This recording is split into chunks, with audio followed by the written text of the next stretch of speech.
Selasa sore jelang pengumuman resapel kabinet oleh Presiden SBY, Fadel Muhammad tiba di istana dan tak beberapa lama kemudian keluar dari Istana Negara. Fadel mengaku tidak bertemu dengan Presiden walaupun tujuan Fadel adalah untuk melaporkan kinerja di kementeriannya.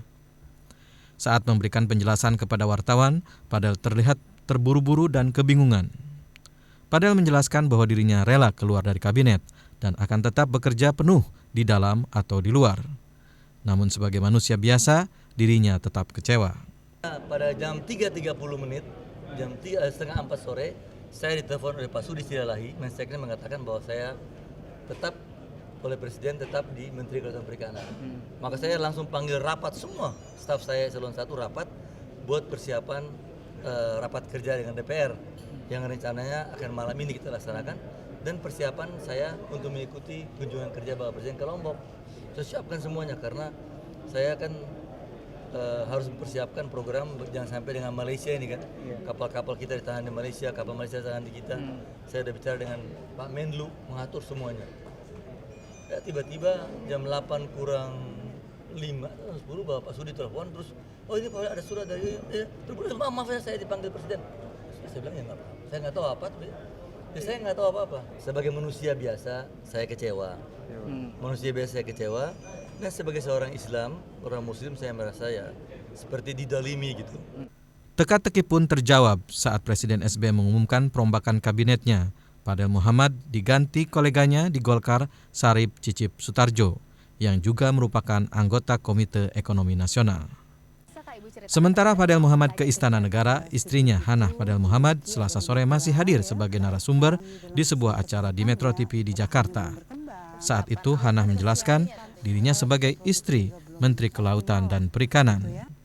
Selanjutnya Presiden SBY sendiri akhirnya merombak 18 kementerian di bawah pemerintahannya, mengganti dan menggusur 11 menteri dan menambahkan 7 pos baru kementerian. Tim Liputan Metro TV.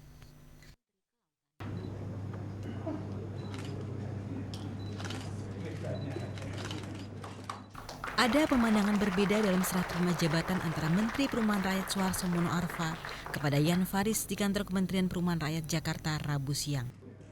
Suharso tidak datang bersama istri pertamanya Carolina Kaluku. Menurut Suharso, Carolina tengah sakit. Suharso mengikuti serah terima jabatan didampingi istri keduanya Nur Hayati. Kepada jajaran Kemenpera, Suharso mengatakan tugas berat menanti di pundak Jan Faris, Menpera yang baru, dan meminta semua pihak membantu tugasnya. Kerjasama dari para stakeholder semua saya harapkan dapat mendukung, menyukseskan tugas-tugas Pak Jan Faris yang tentu tidak ringan, dan saya yakin dengan kapasitas beliau bisa menyelesaikan penugasan ini dengan baik. Suharso mundur dari jabatannya sebagai menteri 1 hari sebelum Presiden SBY mengumumkan susunan kabinet barunya. Kepada Presiden, Suharso mengatakan alasan pengunduran dirinya karena masalah pribadi. Nama Suharso sebelumnya santer disebut sebagai salah seorang menteri yang akan dicopot karena kasus poligami dan berujung pada gugatan cerai istri pertamanya Carolina Kaluku ke Pengadilan Agama. Suharso memilih mundur karena tak ingin masalah pribadinya yang kini telah menjadi pemberitaan terbawa ke ranah publik karena jabatannya sebagai menteri. Setelah mundur, Suharso mengatakan akan beristirahat sebelum terjun ke dunia bisnis. Tim Liputan Metro TV. 2 tahun sudah pemerintahan SBY Budiono berjalan, namun masih sedikit perubahan berarti yang dirasakan rakyat Indonesia. Dari sisi supremasi hukum, masih banyak celah yang membuat rakyat pesimistis dengan keadilan di negeri ini. Tebang pilih penanganan kasus menjadi pemandangan yang mencederai hati nurani. Peneliti ICW Donald Faris mengatakan, Presiden SBY mengeluarkan banyak instruksi Presiden untuk penanganan kasus hukum, tetapi tidak ada hasilnya. Penanganan kasus mafia pajak Gayus Tambunan, skandal Bank Senturi, suap Wisma Atlet, kasus Antasari Azhar belum menyentuh aktor intelektual.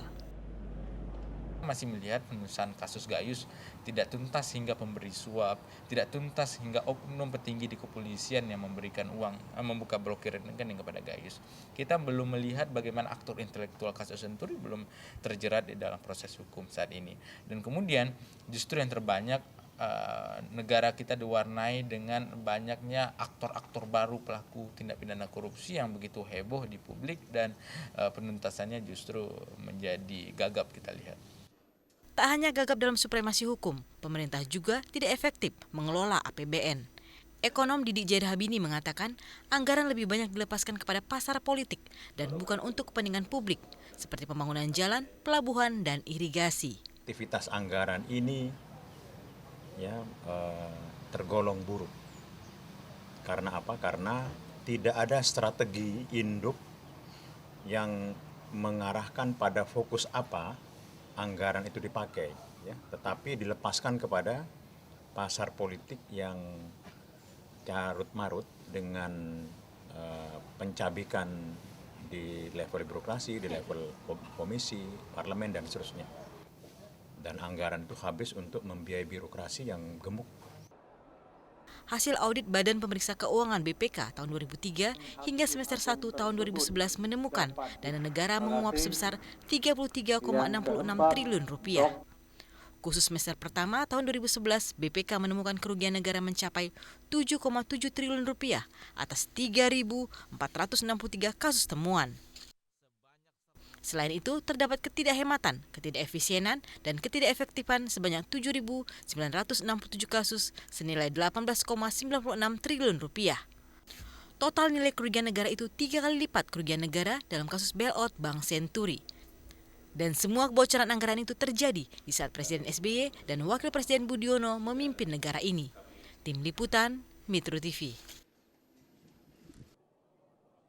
Upacara pelantikan menteri oleh Presiden Susilo Bambang Yudhoyono di Istana Merdeka mengharuskan para menteri termasuk Dahlan Iskan mengenakan pakaian resmi, jas, dan peci.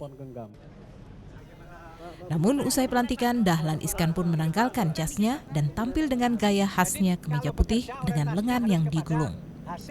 Mantan wartawan ini pun menjawab pertanyaan para awak media yang mengerubunginya dengan gaya yang tetap santai dan bersahaja.